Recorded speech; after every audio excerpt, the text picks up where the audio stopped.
अस्सलाम वालेकुम नाज़रीन। मैं आज जिस शख्सियत का इंटरव्यू लेने जा रहा हूँ वो किसी तारुफ का मोहताज नहीं है। जो सरपरस्त आला अल-फतह मॉडल टाउन डेरकी, अल-फतह वेलफेयर ट्रस्ट और सीनियर वाइस चेयरमैन सिंध तरक्की पसंद पार्टी, तालका बार एसोसिएशन के सदर और हिरा पब्लिक मॉडल हाई स्कूल डेरकी के सरबानी हैं। एडवोकेट जाम अब्दुल फताह समेजो साहब मेरे साथ मौजूद हैं, जिनसे आज हम गुफ्तगू करेंगे, जिनके आज हम लाइफ के बारे में, डेली रूटीन के बारे में जानेंगे। सर, सबसे पहले तो अस्सलाम वालेकुम। वालेकुम अस्सलाम। सर, मैं आपका मशकूर हूँ कि आपने फ़ौरन मुझे टाइम दिया और अपना कीमती वक्त मुझे दे रहे हैं। सर, आपके जो तालीमी सरगर्मियाँ हैं वो कैसी थीं? स्कूल, कॉलेज और यूनिवर्सिटी की लाइफ। जैसे कि हम अपने गांव जहाँ मेरा अपन समेजो में जी 5 दर्जे की तलीम इधर ली, फिर मैट्रिक तक हम गवर्नमेंट पी हाई स्कूल डेरकी में मैट्रिक किया 76 में जी। उसके बाद मैंने फर्स्ट ईयर में डिग्री कॉलेज सक्खर में एडमिशन ली। उधर कोई मसले मसाइल थे तो फिर 4 हम दोस्त थे पार्टी के जी, जीएसएन फेडरेशन के, उधर ज्वाइन भी की जीएसएन फेडरेशन जीएसएन, गुल मोहम्मद जकरानी साहब और सारे जो जीएसएन फेडरेशन में थे वो 5 बंदों को उधर से सक्खर से छुट्टी दे निकाल दिया। फिर हमने घोटकी में एंटर किया और बीए फिर हम इस्लामिक कॉलेज सक्खर में की और मैंने एमए इकोनॉमिक्स सिंध यूनिवर्सिटी जामशोरे में 86 में की माशाल्लाह, और लॉ भी किया उधर 85 में अपना हैदराबाद सिंध लॉ कॉलेज से। अच्छा सर, आप सियासत में शुरू से ही थे, आपने कहा कि हमने मैट्रिक 86 के बाद जैसे ही हम गए तो वो उधर कंपर्स तंजीम जीएसएन फेडरेशन थी, शागिर्द विंग थी, तो उसके ही हम सरगर्म कारकुन भी थे। फिर काफ़ी वक्तों पे हम डिस्ट्रिक्ट के अहदेदार भी रहे। फिर सिंध यूनिवर्सिटी गए तो उधर भी मैं जीएसएन फेडरेशन सिंध यूनिवर्सिटी का जनरल सेक्रेटरी था। 2 साल तक मैं उधर। आपको सर किस यानी कि शख्सियत ने मुतासिर किया कि आप सियासत में जाएं? उस वक्त जनरल ज़िया का मार्शल था, उस वक्त सिंधियों से जो ज्यादती हुई थी, भुट्टो साहब शहीद हो गया। अच्छा। और काफ़ी क्राइसिस से सिंधियों के जुल्म ज्यादतियाँ ज़्यादा थी, गांव नुकसान हो रहा था, बंदों का नुकसान हो रहा था। अच्छा। तो इस वजह से एक कौम पर सियासत का एक उरूज था जी। जैसे हम यूनिवर्सिटी में गए, जो सीनियर दोस्त हमारे पुराने थे, रिटायर एसपी अब्दुल गफ्फार ढेर साहब, मरहूम अब्दुल वहाब ढेर साहब, जिसके तसल्सल से मैं गया था। अच्छा। तो वो सब जीएसएन के एक्टिव लीडर थे। और जो मेरा रूम पार्टनर था वो साबिक एमएनए भी रहा है, गुल मोहम्मद जकरानी। अच्छा। तो वो भी मेरे साथ फिर रूम पार्टनर रहा। तो इस वजह से हम शुरू से ही स्टार्टिंग में कॉम्परस सियासत से मुतासिर हुए, कॉम्परस सियासत में ही चले गए। अच्छा सर, आप जीएम सियाज साहब के साथ भी पढ़े थे, देखा गया था, क्लिप्स में देखा है, तो उनके लाइफ के से आपका कोई वाकया जो आपको याद हो? साईं जीएम सियाज एक शफीक बाब जैसा ट्रीट करता था अपने कारकुनों को, बहुत इज्जत करता था, दस्तरखाना जो कुशादा था। अच्छा। कोई भी बंदा जाता तो बड़ा गोश्त किसी को नहीं खिलाता था। अच्छा। छोटा गोश्त खिलाता था। रात को हम मीटिंग करते थे तो लड़के लड़ते थे आपस में दूध पे। अच्छा। तो 2-2 3-3 मन सिर्फ दूध मंगवाता था। और नाश्ता भी बेहतरीन नाश्ता, दोपहर की रोटी वगैरह। अच्छा। तो बड़ा फराख दिल आदमी था जी। और वो अपने शफीक बाब की जैसे अपने कारकुनों के साथ रहता था। माशाअल्लाह। और उन्होंने जो हमें दर्स दिया, जो तरबियत दी जी, तो उससे ही हम सब आज को जो भी हैं कि उनकी वजह से हम इस जगह पे खड़े हैं। जीएम सियाज की वजह से। हाँ, सही, जबरदस्त। सर, हर शख्सियत का एक मेंटोर होता है, हर शख्स किसी न किसी को फॉलो करके यानी कि हमेशा करता रहता है। तो आपकी लाइफ का कोई ऐसा शख्स मेंटोर जो अब तक हो, जिसे आप अपनी डेली रूटीन में फॉलो करते हो? मैं समझा नहीं। हर शख्सियत का एक मेंटोर होता है, आइडियल होता है, रहनुमा होता है, उसे बंदा फॉलो करता है, जैसे उम्मत मुस्लिमा का। हाँ, बिल्कुल बिल्कुल। तो उस हवाले से तो हम भी हर साल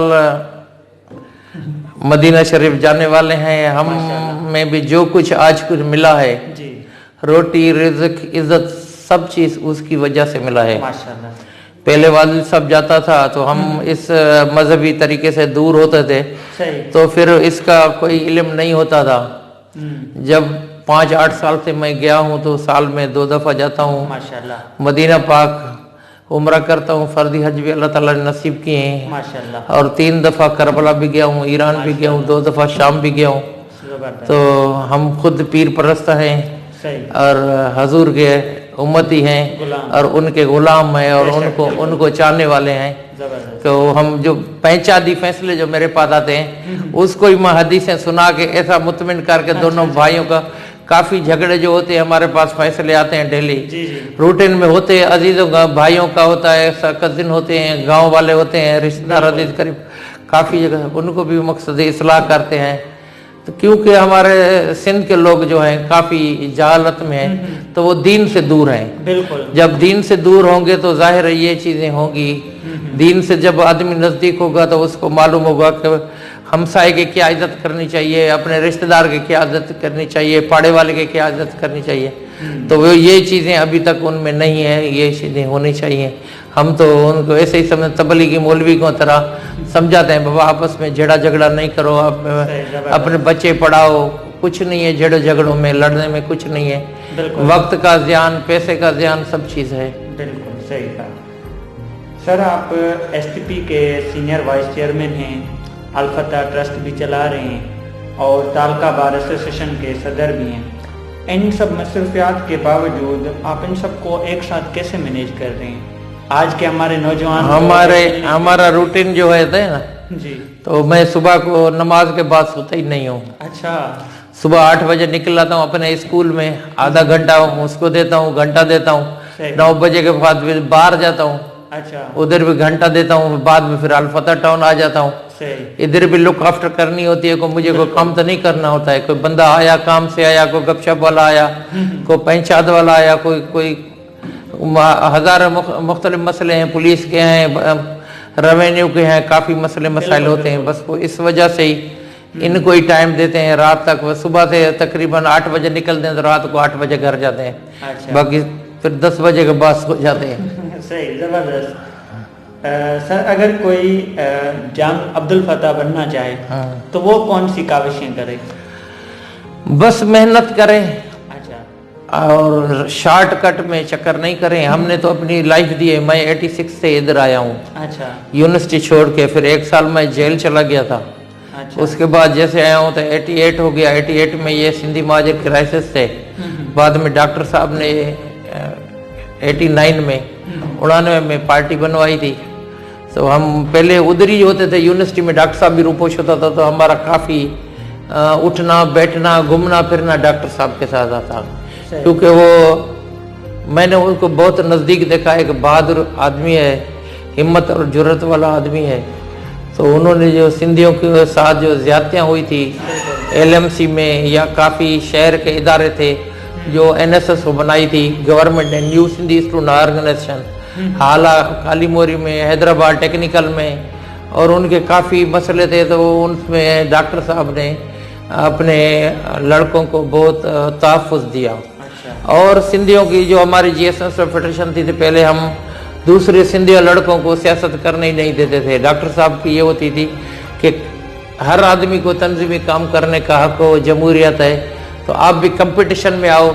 फिर मैं देखता था तो वो उधर किताबों के मेले लगवाते थे, सेमिनार करवाते थे, तो मकसद एक्टिविटीज़ मुख्तलिफ रांदों की एक्टिविटीज़ करवाते थे। तो उसमें बंदों का मकसद है कि दोस्तों का ये एतमाद होता था। तो मैं भी इस वजह से डॉक्टर साहब से मुतासर हुआ कि एक बहादुर आदमी है, जीदार आदमी है, अपने कारकुनों के साथ लगन भी है और एक अच्छा मंशूर है। उस वक्त में काफ़ी मसले मसाइल थे। जब हम साईं को छोड़ रहे थे तो साईं तो पाकिस्तान की ये जो सियासत है, MNA MPA बल्दिया वगैरह, साईं इनसे बिल्कुल खफा था। बोलता ये मसले का हल नहीं है, सिंधु देश आज़ाद होना चाहिए। सही, मगर हमने बोला सिंधु देश आज़ाद ऐसे नहीं होगा जैसे आप बोल रहे हैं। पर हमारी यही थी कि हम बल्दियाती इलेक्शन में जाएं, या MRD तरीके में सिंधी बेगुनाह शहीद हो रहे हैं तो हम उनके साथ मिल जाएं, उनकी मदद करें, फौज के खिलाफ आवाज उठाएं। तो उस टाइम जिया भी आया था साईं के पास मिलने। अच्छा। तो ये काफी ऐसे मुजारे थे। और पार्टी में भी, साईं की पार्टी में भी उस वक्त में डिक्टेटरशिप थी। मैडम हमीदा खोड़ो वगैरह काफी ऐसे आदमी थे जिसको साईं ने बिठा के दिया था। स्टूडेंट्स में इलेक्शन नहीं होती थी, मना साईं को जो अपना पीर पर करके समझते थे, साईं उनको थोड़ा इज्जत ज्यादा देता था। अच्छा। नजरियाती आदमी थे, थोड़ा गुस्सा करता था। तो इस वजह से हमारे दोस्त थे 30-35 थे, तो उन्होंने ये सारा सिस्टम किया। डॉक्टर साहब ने बोला जिसको सियासत करनी है तो बिस्मिल्लाह करो, जिसको नहीं करनी है तो अपने वालिद की वालदा के वहीं जाके खिदमत करो। तो उस टाइम 20-25 लोग थे जिन्होंने ये जिदोजहद की।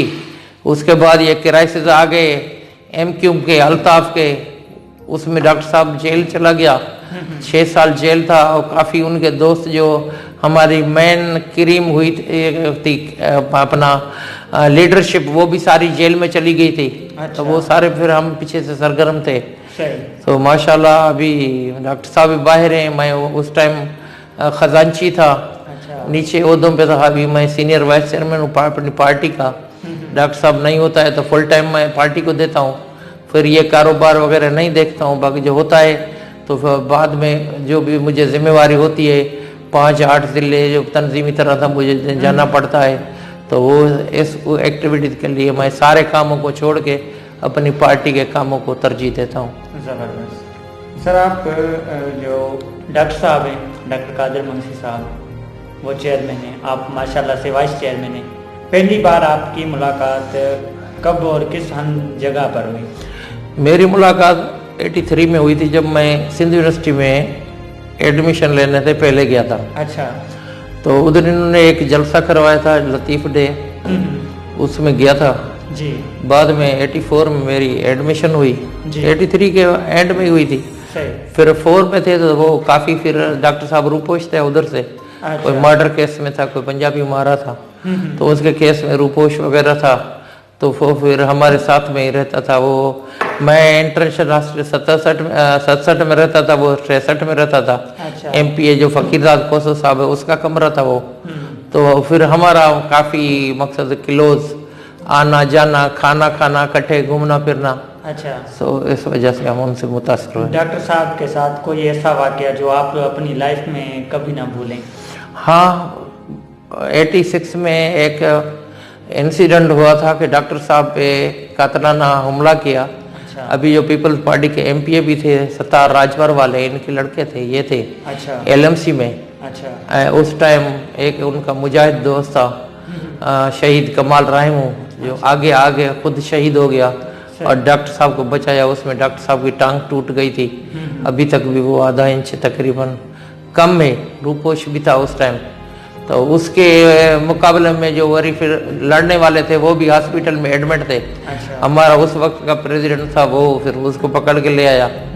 बहरहाल डॉक्टर साहब ने बोला कि एक माँ की जो हंज खाली हो गई है, तो अभी दूसरी माँ की हंज खाली करनी नहीं चाहिए, आप इनको छोड़ दें। अच्छा। मुश्ताक राजपर है, वो आजकल डॉक्टर है। अच्छा। उसको डॉक्टर साहब ने नई जिंदगी दी और उसको मारने नहीं दिया।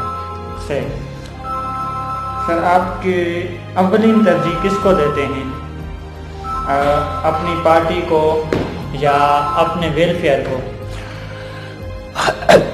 हर चीज मेरी पार्टी है। अच्छा। बाकी ये है कि मैंने ट्रस्ट बनाया है अपना, क्योंकि मुझे औलाद नहीं थी। अच्छा। तो मैंने एक भतीजा पाला था, वो भी नाफरमान हो गया, मवाली हो गया। अच्छा। तो उससे फिर मेरा मिजाज नहीं बना, मैंने उसको भी छोड़ दिया। फिर मैंने 3 साल हुए, इधर ही जलसा था हमारा तकरीबन। DC साहब भी था, 2-4 हज़ार बंदे थे। तो मैंने ऐलान किया था अल्फता टाउन में कि मैं वेलफेयर ट्रस्ट बनाऊंगा और मेरी जो भी प्रॉपर्टी है तो वो जो मैं अपनी वेलफेयर को दूंगा। तो उस वजह से मैंने वेलफेयर रजिस्टर करवाई है, और जो भी मेरी प्रॉपर्टी है वो मेरी वेलफेयर की होगी।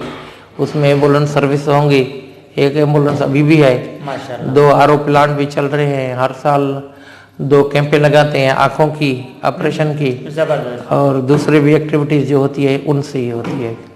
से। तो यही हमारा मशगला है। अच्छा सर, अब आखिरी में सबसे पहले तो आपका मशकूर हूँ दोबारा से कि आपने इतना कीमती वक्त हमें दिया, अपनी राज की बातें बताई।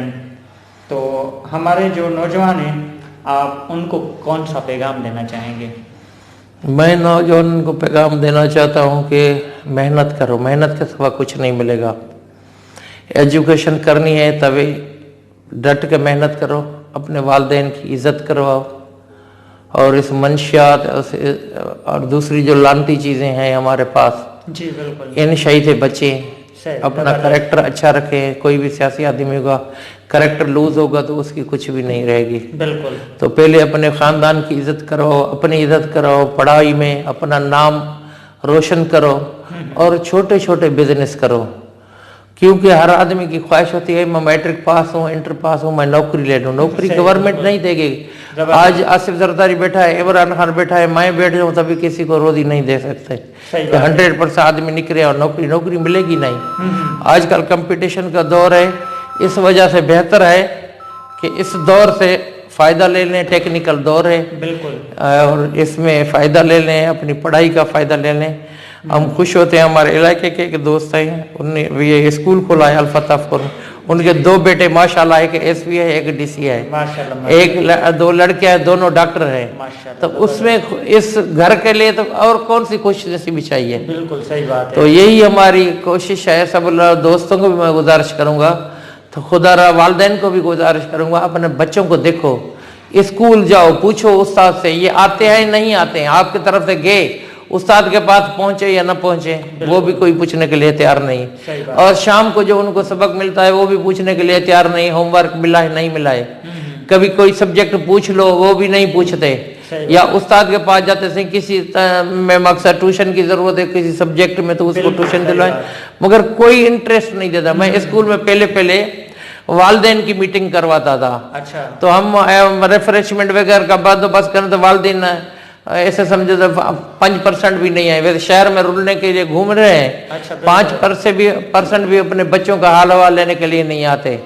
सालाना फंक्शन करते हैं, उनका कैडेट में लड़के जाते हैं। हमारा स्कूल माशाल्लाह जो है ना, हमारी ढेरकी में पहला ही स्कूल है जिसमें हॉस्टल भी है। बाहर के लोग जो आते हैं उनको 3 दफा पढ़ाई भी उसमें, खाना भी उसमें, राइश भी उनमें।